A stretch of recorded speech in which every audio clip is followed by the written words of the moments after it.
Hello and good afternoon, everyone.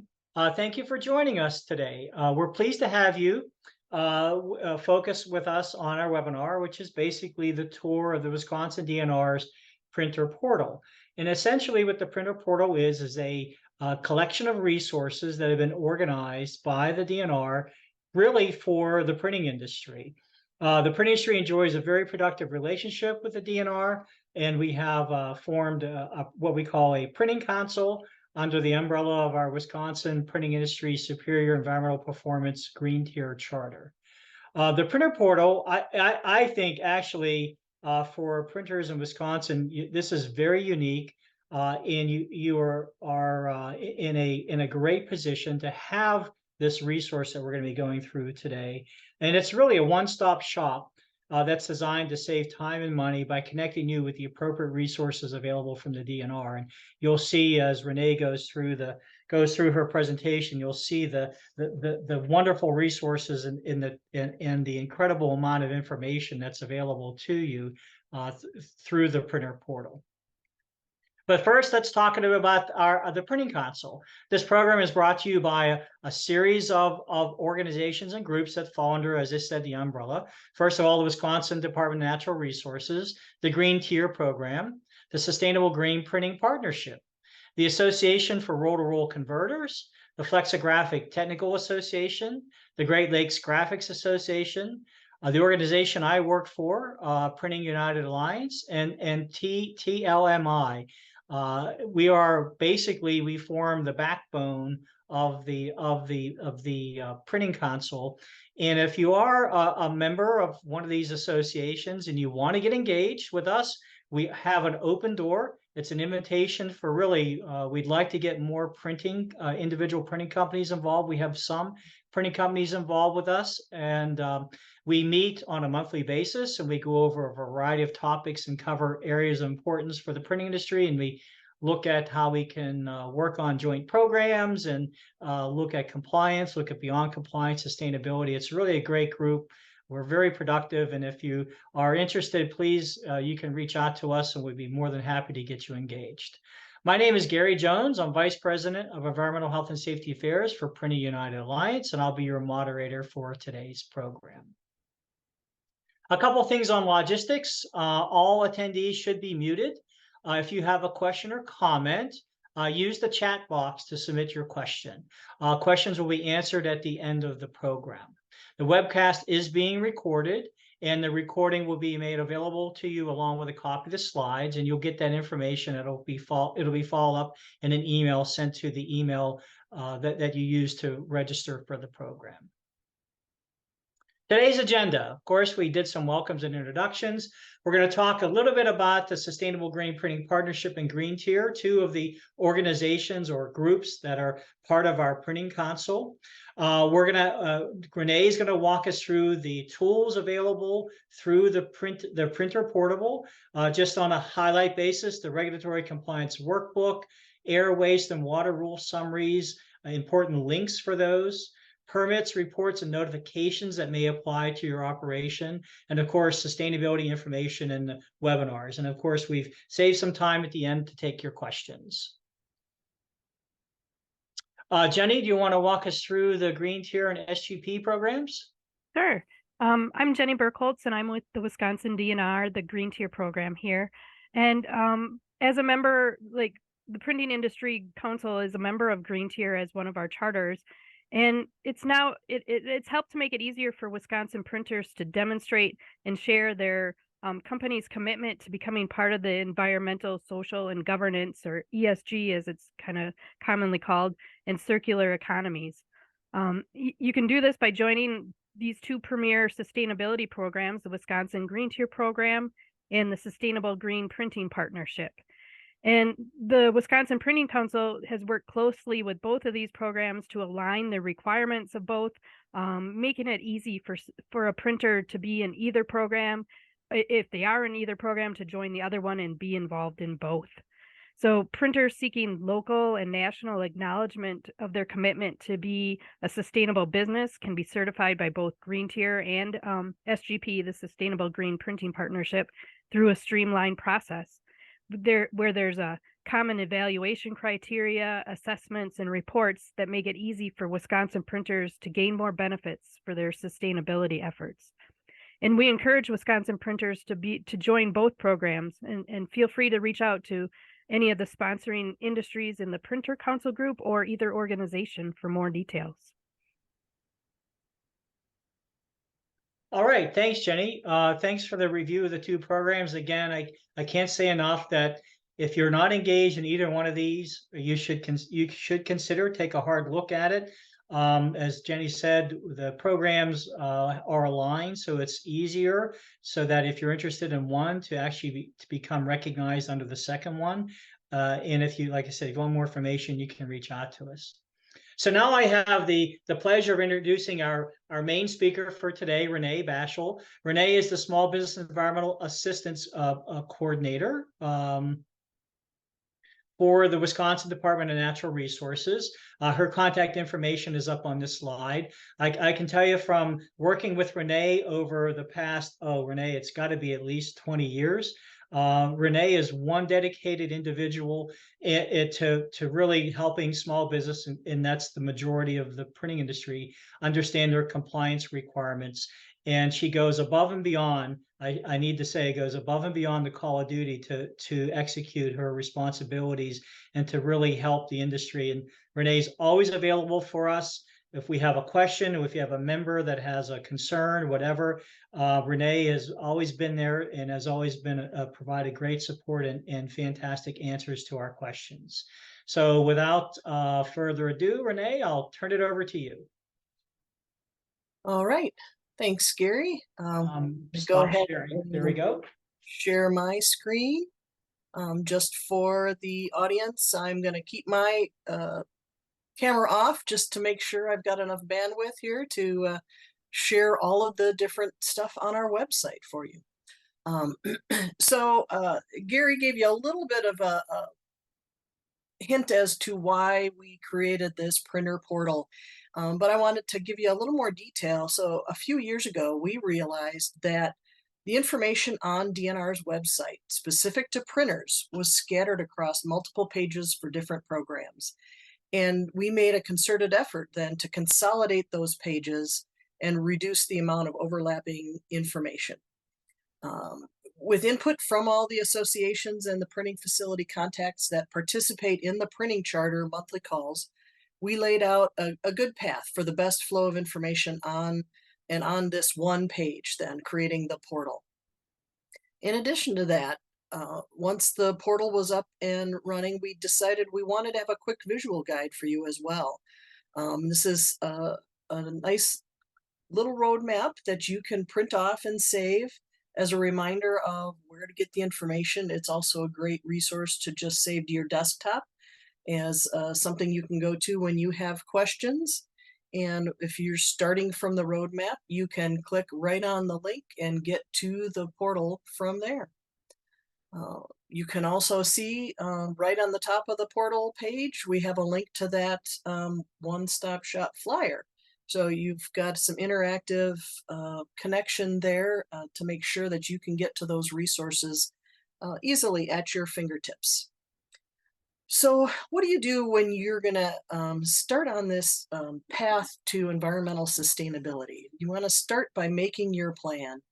And to do that, we have kind of a good overview of information starting on the first tab.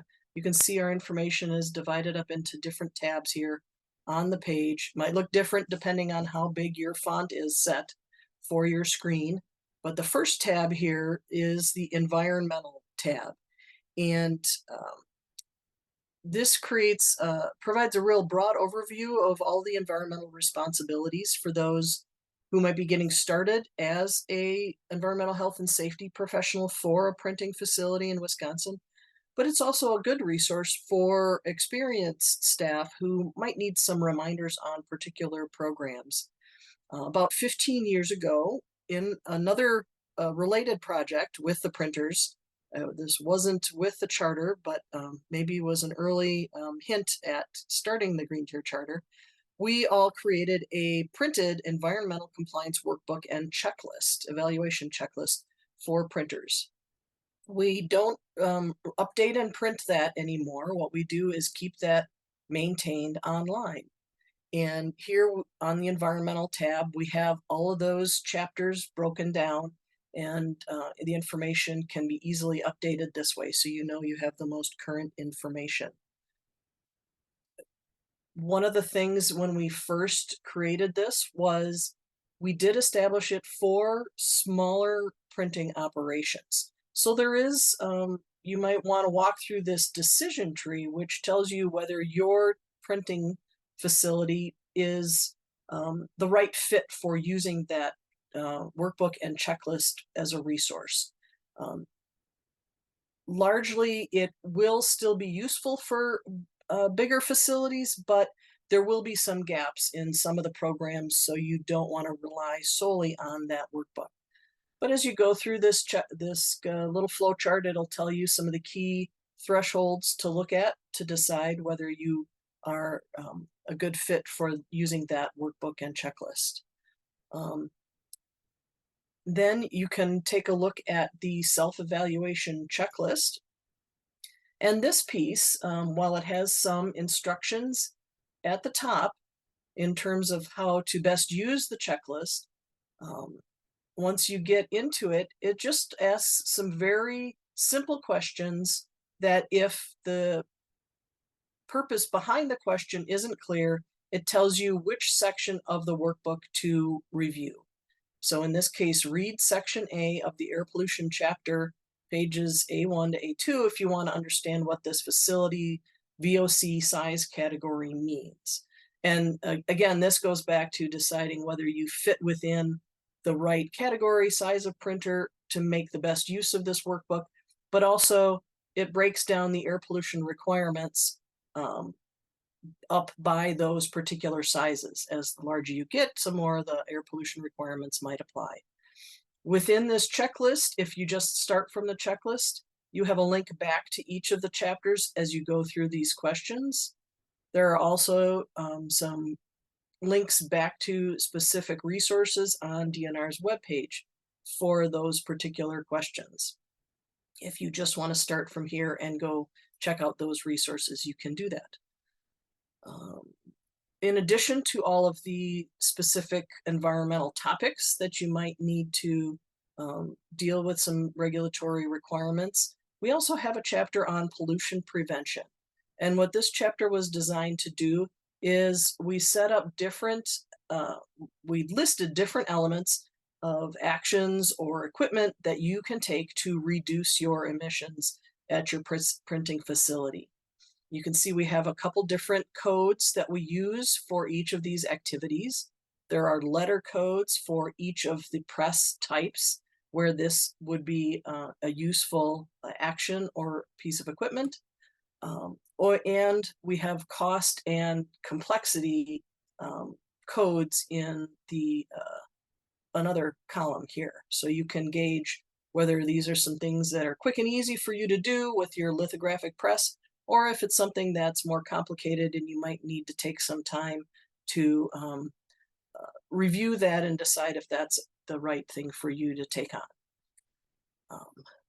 All right, so that is our initial planning stage. After you make that plan for your trip on this path, you need to get the basic supplies laid out for your journey, right? So for that, we've got information laid out for the specific key areas of environmental requirements. We have a tab for air pollution requirements, waste requirements, and water requirements. If we start on the air pollution tab, we can take a look at, again, each of these tabs are going to have links back to the relative chapter. And then for the air topic, we focus on the registration permit type C, which is specifically designed for printers, as it includes the key environmental requirements in the Air Wisconsin Administrative Code. As you go through this, you can look at fact sheets that describe the permits.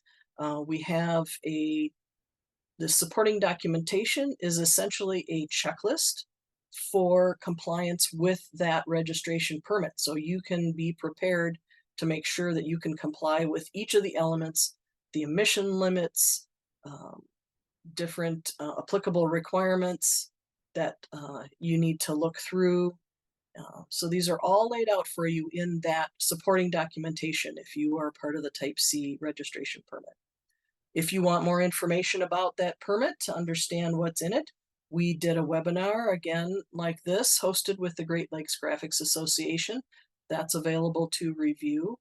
And then we go on further and we have the different air requirements. Chapter NR 422 has a number of key regulations for printing facilities. But that is, of course, like all of our administrative code, that can be kind of complex. So if you want to start with some basic information about those rules, we have a series of flowcharts for each type of press you can walk through. So if you have a flexible package printing operation, it's regulated under 422.141. But this flowchart walks you through the basic applicability that you can tell here. It sets on the location, and the emissions of volatile organic compounds are above a certain threshold. If it is, then you go on to what the requirements are that might apply.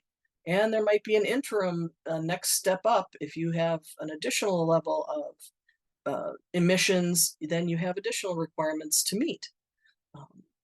And you can go back and forth and check out each of the presses that you might, press types that you might have in your operation.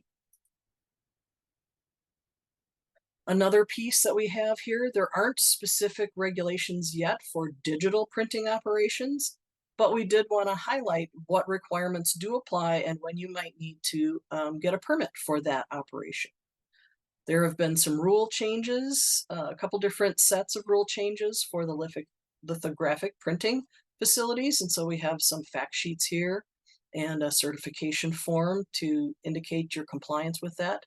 Another thing we developed with the help of the associations was a guide for emissions determinations from printing facilities. So as you can see from the table of contents here, it walks you through how to do some mass balance calculations for your emissions from presses, and it walks through then each type of press operations and specific example calculations for each of those. Going back up then to the waste tab, I want to highlight a few things for you. We start that section off with a webinar series that we again did with the Great Lakes Graphics Association here to go through different sections of a large rule package that came about in 2020 that brought Wisconsin's waste regulations up to match what was available from EPA's RCRA requirements at the time. So that brought it all up to be the same. There were a few changes to the episodic generation requirements, and we updated the webinar back in May of this year to highlight what those changes were. After all of those videos, then we have a series of fact sheets and other documents that might help you understand your requirements. We have a fact sheet that's fairly lengthy on waste determinations and how to make sure each of your waste streams to decide whether that's solid waste, hazardous waste, non-hazardous waste, universal waste, all of those, and categorize that. And then we also created a checklist for you to go through, and for each waste stream, oops, sorry, I lost that. Come back, there we go. So you can walk through for each waste, you can fill out this form and save it to your files as documentation of your waste determination.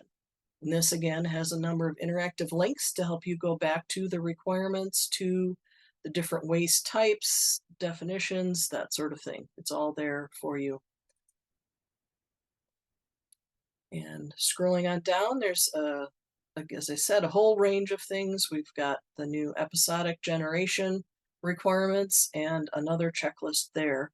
I just wanted to highlight for you that sometimes PDFs on DNR's website don't always open the same way. It's a conflict that we deal with regularly. In this case, this is a fillable PDF, but you need to find your PDF reader on your browser and click on the download option.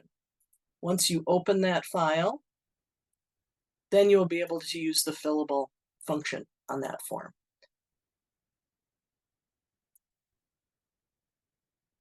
All right, let's check on the water tab now. So for a lot of printers, most tend to be within a municipality where they can rely on the wastewater treatment plant to discharge their wastewater streams. However, many printers don't realize or forget that they do have to deal with the stormwater permitting for their facility. There are a couple different options with that, from our no exposure certification to actually getting a full industrial stormwater permit.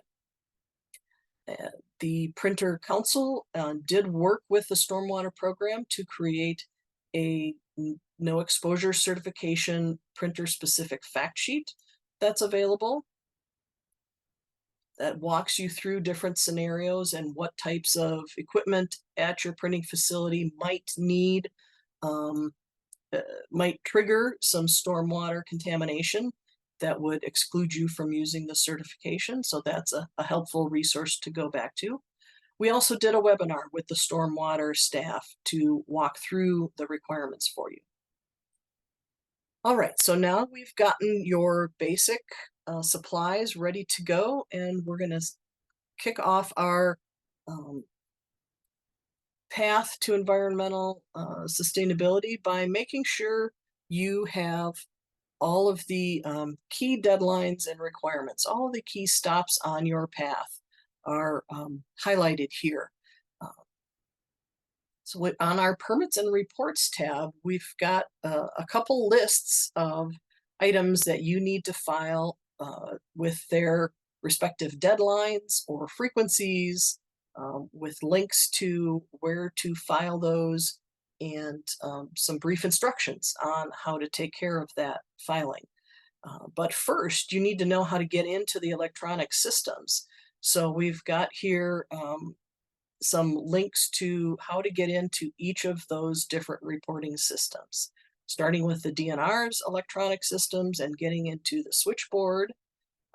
Once you're in switchboard, you can request access from all of these different programs, from some of the financial resources to drinking water, wastewater, waste, air, recycling and electronic cycling, which we call e-cycling here, and even some lab reports that are available through DNR systems. So that's all at different access you would be able to sign up for. Then we've got links for EPA's electronic system. The MyRecra aid is for the waste reporting and notifications. We've got TRI reporting, the toxics release inventory report, based on which chemicals that you have on site, and Wisconsin emergency management reports, also related to emergency planning and community right to know. In Wisconsin, that element of the EPCRA reporting is done at Wisconsin Emergency Management in their system. So you need to get accounts set up for your facility there as well. So, all right, so first table on that tab is the DNR reports and notifications. We've got stormwater, basically everything that might apply to your facility. They might not all apply, but they're here for your use in case you need them. And we've organized this table by how frequent the report might be, or how early in the year the report might need to be filed or notification might need to be done. So there are some construction site inspections for stormwater that need to happen weekly or after each rain event, so that can be pretty frequent. Then we move on up to some monthly water discharge reports, quarterly stormwater visual monitoring, and then some of our annual reports that are due at the beginning of the year for air, wastewater discharge, hazardous waste reporting, air permit, air emission certification, environmental fees, and so on. And then we get to, at the very end of this list of reports and notifications, some that are just as needed based upon a certain event. Whether you discover a spill, we've got links to the new RR portal through the switchboard. You've got an air permit next day deviation report if you happen to fall out of compliance with one of the requirements in your permits. You need to make sure and follow that. Certain generator notifications that happen on a periodic basis for certain facilities, and then the episodic generation that we mentioned. Those are planned or unplanned, but they're not predictable to some extent. And they don't happen every year necessarily. So you've got that form at the end here, along with some other unique reports that might need to be filed for the hazardous waste program. Following all of those reports and notifications, we have a table with permits and permit exemption filings. So this is where you'll find that stormwater no exposure certification. And then it'll give you a brief information about who would be eligible for that particular filing, how you access that, how frequent you might need to apply for that or reapply, where the forms are for that filing, and then just some basics on the steps to apply for that. Generally, these are going to take you to more instructions, more details that need to be followed as you go through that process. So this is just a quick reference for most of these reports and permits. So all of the different stormwater permits, wastewater, even if you don't need a full WPDS permit for your facility wastewater discharge, there might be certain discharges at your facility that fall under their general discharge permits for WPDS. And so you might want to review those and make sure if you need those, these links are available for you to understand what those apply to. And then we've got some of the air permit requirements, the permit exemption. If you're a very small emitting facility, if you're doing construction, you might need a construction permit. If you want to look into the registration permit, we do have the printer specific ROP type C, but if you're eligible for one of the others, you can take advantage of any of the registration permit options. And then if you're too large to fall into any of the registration permit categories, you might need a site-specific operation permit for air. Then at the very end, that's where we have access to those other environmental reports. So the links to Wisconsin Emergency Management and EPA's TRI report. So after we get through all of those reports, then the next stop is, well, what can we do beyond compliance? We've got all of that available, and we're following all of those requirements. And that's where we've got our green tier participation connection. We aren't totally covering everything about green tier here. This is a portal, and so this points you to where you can get more information, both about green tier as an overall program. You can get to the charter information if you want to learn more about that. And then we also have a connection to the Sustainable Green Printing Partnership. And beyond that stage, the final destination is getting to a overall sustainability. And we've done a lot of webinars over the years on different ways to make your facility more energy efficient or more efficient overall using an environmental management system, or growing profits by eliminating waste, and so on over the years, transportation and how you reduce emissions that way. So take a look at those if you're looking for ways to improve your environmental sustainability. And with that, I think we're ready for some questions.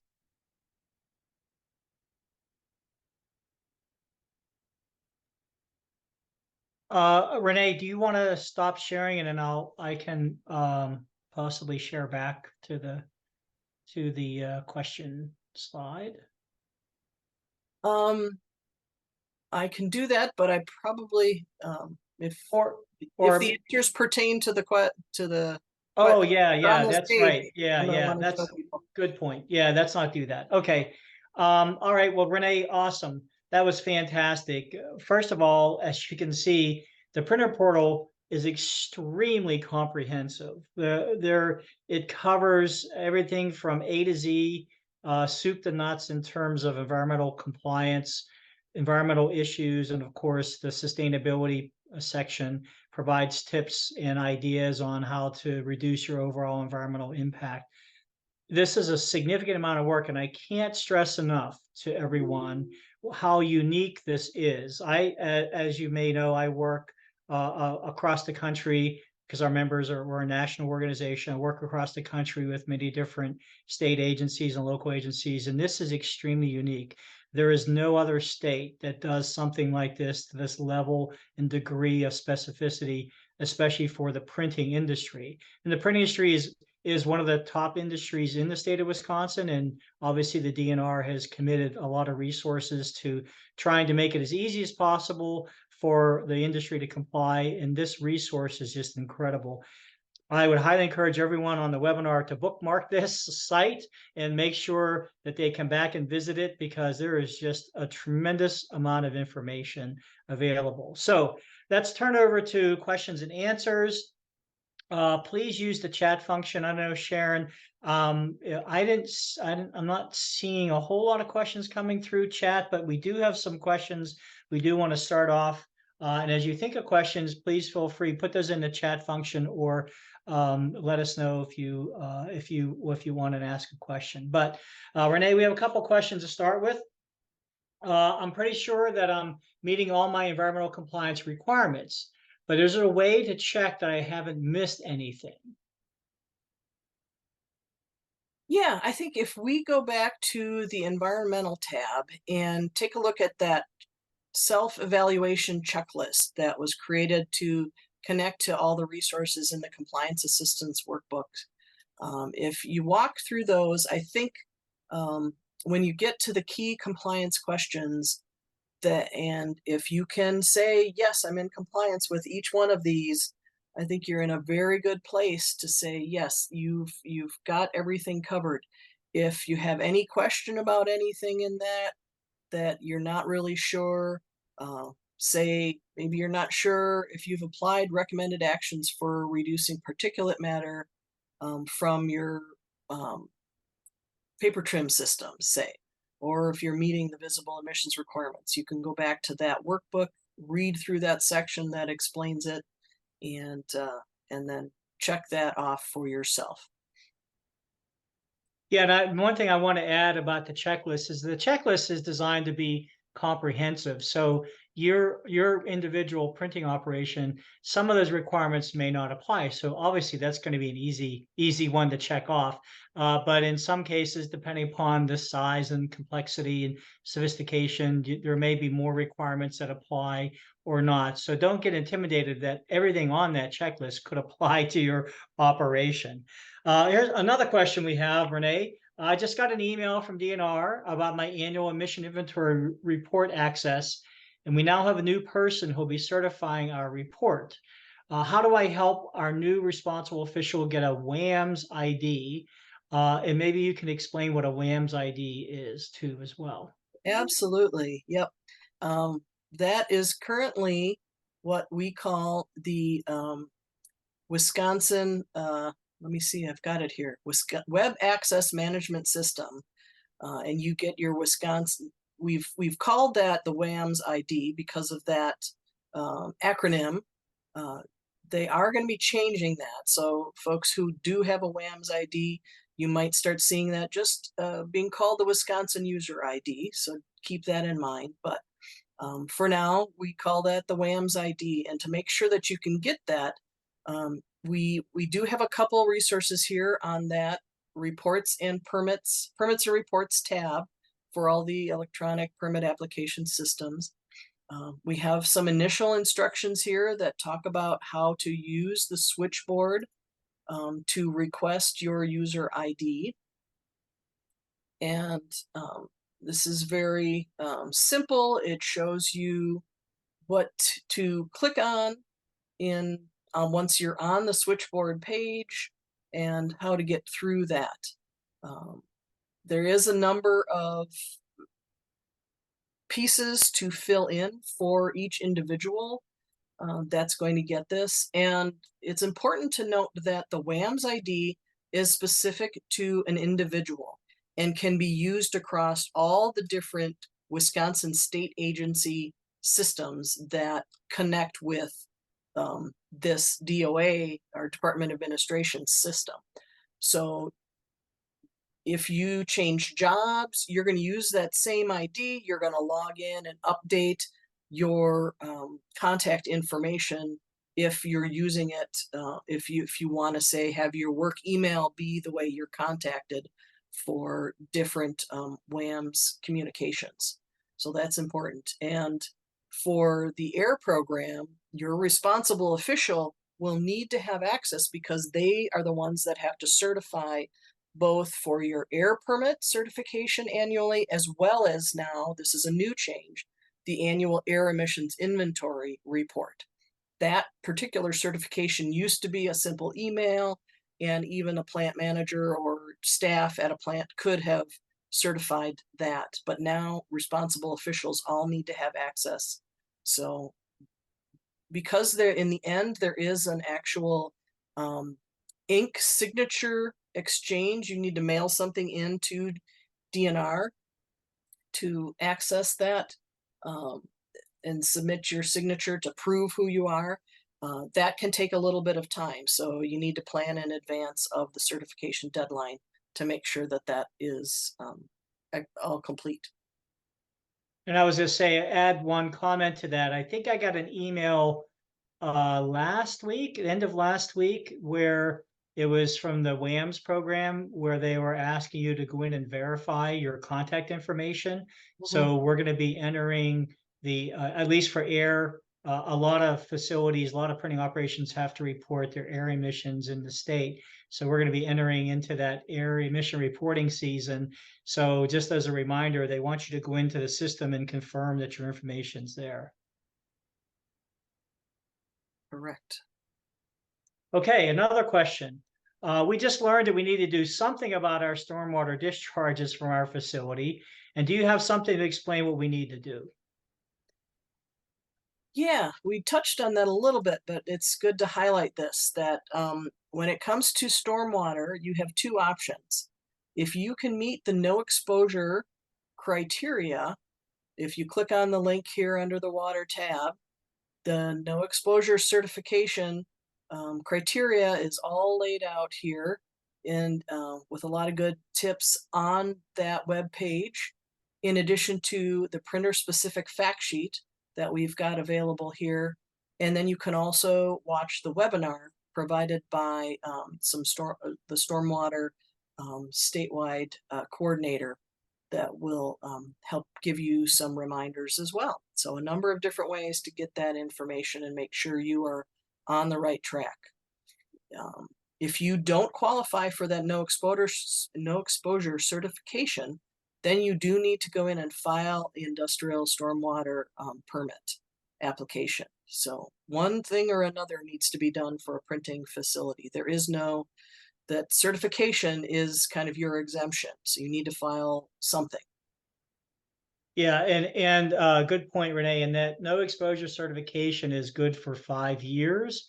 So if you would have previously done that certification, make sure that at your 5-year anniversary, you need to resubmit that no exposure certification. And the good news is that most printing operations do qualify for a no exposure certification, but as Renee said, you have to do one or the other. And this is an excellent place to get that information and to meet those compliance requirements. We have another question that came in, Renee. I need to make sure that all the different types of waste that we generate, such as inks and coatings and cleaning solutions and aerosol cans, lamps, are properly classified as being hazardous, non-hazardous, or universal waste. And do you have something there that can help us with that process? Yeah, absolutely. So we've got a few resources on the waste tab that can help folks with that. First, we've got the webinar that was done on waste determinations and land disposal restrictions. So that's a good place to start to get kind of a quick overview, I think each of these webinars were probably 45 minutes to an hour. So that's a good place to start. But then you also want to read through the waste determinations and record keeping fact sheet. This is definitely a longer one. You can see this is a 17-page guidance document, but it goes into good detail to help you understand how to go through that waste determination process step by step, from the beginning of deciding if your material is a solid waste, or if it's not a solid waste, what is it? And then if it is a solid waste, is it then also a hazardous waste? And going through the different descriptions of what about your waste might make it hazardous. And so you've got that lengthy document to read through. It gives you a good overview. And then while you're going through that, you can use the checklist that we showed earlier. For each waste type, you're going to enter pieces of information about that. Does it meet that definition of solid waste? Is it excluded from regulation? There are certain exclusions within the waste requirements. So you can take a look at those. Then you're going through the different elements of whether it's a hazardous waste and what about that waste makes it hazardous, or can it be considered a universal waste? And in each case here, we've got connections to how the code tells you whether it is defined as that particular waste aspect here. We've also got important information on used oil. This is a critical piece that's changed recently. It's important to highlight that. Where is it? It's not in here.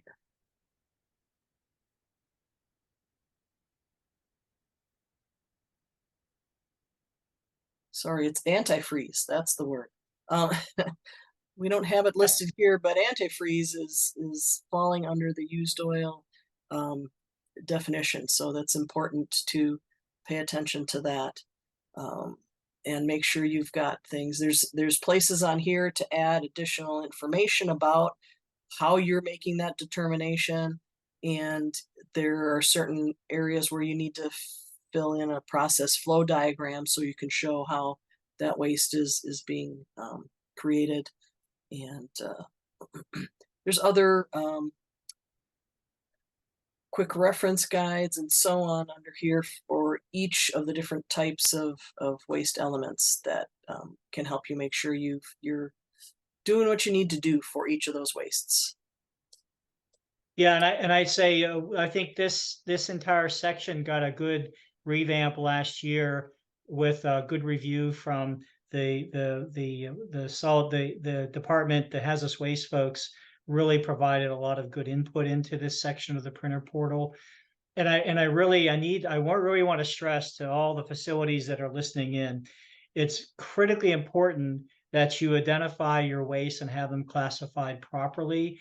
We've had several instances with our members, none in Wisconsin, which is good, but where the wastes were misclassified. And more commonly, what happens is that they're a non-hazardous waste, but they get classified by the waste hauler as a hazardous waste, and it puts the facility into a higher generator category, and they're not doing the higher generator category things when the inspection happens. And so we actually have a case right now that we're helping with one of our members where they had material that was, I think, in my opinion, was non-hazardous waste, but it was shipped out as a hazardous waste, and it put them into a higher category that then triggered an inspection. And now they're trying to figure out what's going on. Are they really actually a larger generator than they should be? And so it all starts with understanding each of your waste streams. So for each of those waste streams, the checklist that Renee showed that you go through for each waste stream, I would highly encourage everyone to download that, complete that for each waste stream, and to make sure that each waste stream is being properly identified, and compare that with what your vendor has said or done relative to your waste streams. And there might be some differences. And if you find yourself in that situation, you can reach out to us. We'd be more than happy to walk through that and help you sort that out. But that's critically important because that, I would say, that generates probably more calls to us from our members on the misclassification of waste. And so these are excellent tools that are readily available for everyone to take advantage of, and you have the ability to ask questions. So it's really, I can't stress enough how unique this is for printing operations in a state, and you guys in the state of Wisconsin have got excellent resources in front of you. So all right. I don't see any more questions. If you have anybody's out there in our attendees who have more questions, please feel free, drop them in the chat box. Or as Sharon had mentioned, if you want to unmute yourself and ask a question, please feel free. But that does take us near the end. We can wait a second or two if anybody has any more questions. I'm not seeing any. Sharon, I don't know if you're seeing any questions. I'm not seeing any more. So, okay. Well, I want to thank everyone for taking time out of their busy schedule to join us for our tour of the printer portal. I want to thank Jenny. I want to definitely thank Renee. Renee, that was awesome. That was fantastic. Again, as I said, this is a great resource. Please take advantage of it. If you have any questions on compliance requirements or questions, concerns, whatever, please reach out to us. We work together as a big team. We'll be more than happy to help you with those questions and get you to the right place. And especially Renee. Renee's like a great guide because she knows mostly everyone in the DNR. If she can't answer the question, she can go right to an excellent source to get that answer to that question. And if I don't talk to everyone, I want to wish everyone a great holiday season. We're into the holiday season, and hopefully you'll have a safe and happy holiday season. And we'll be talking to you guys next year. So thank you.